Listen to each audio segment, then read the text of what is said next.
Fuck the London savior, bitch, I'm the London savior. Fuck your bitch every day, I fuck her like I hate her. Pussy nigga, we made it. Bitch, yeah, I'm famous.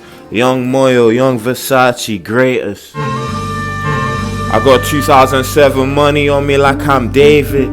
Cruising by, these niggas on a slave ship. I kill everybody, fuck everyone, I don't give a fuck. Wakey on top, wake the fuck up, bitch.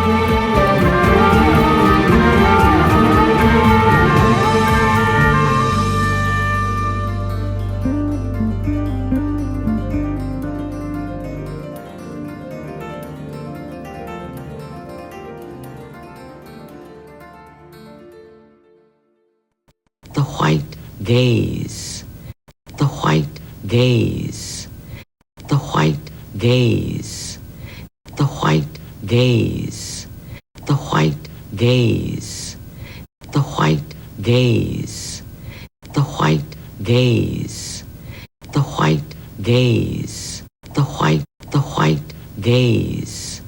In this place that was so precious to me, which is the work. And you will maintain this safe place for yourself, for your art?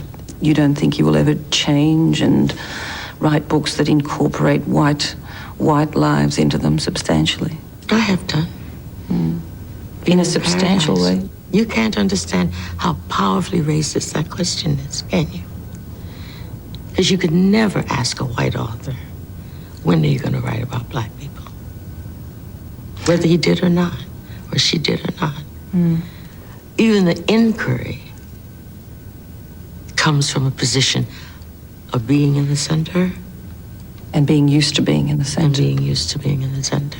And saying, you know, is it ever possible that you will enter the mainstream?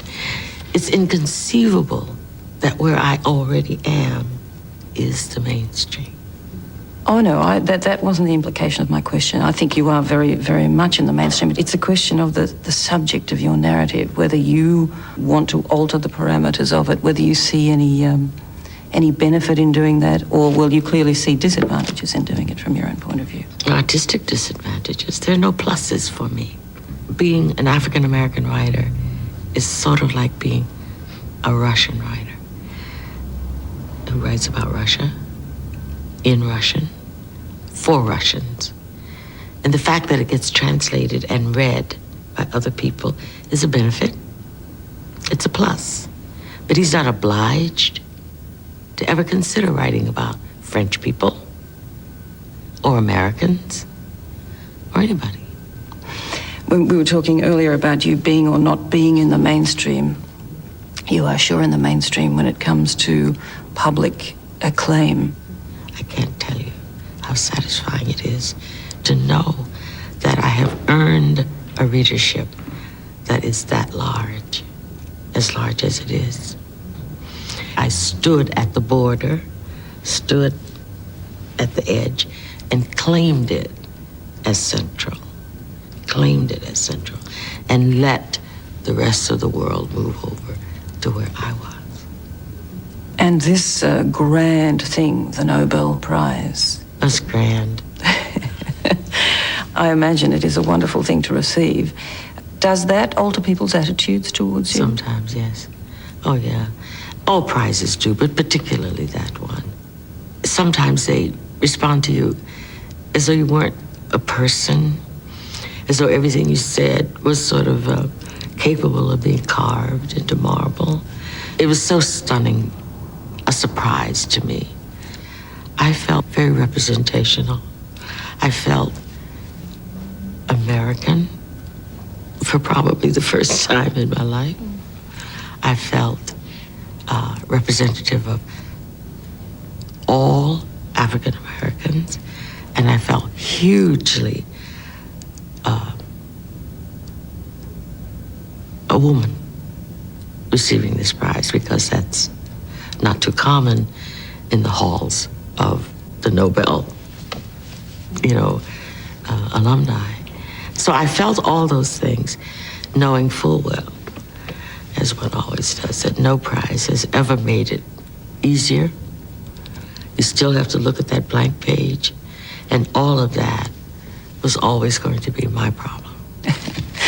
Leaving all of that to one side, the publicity and all the rest of it, the acclaim, do you these days sit back when you're writing, read over a phrase that you've just written and say, my God, that's beautiful?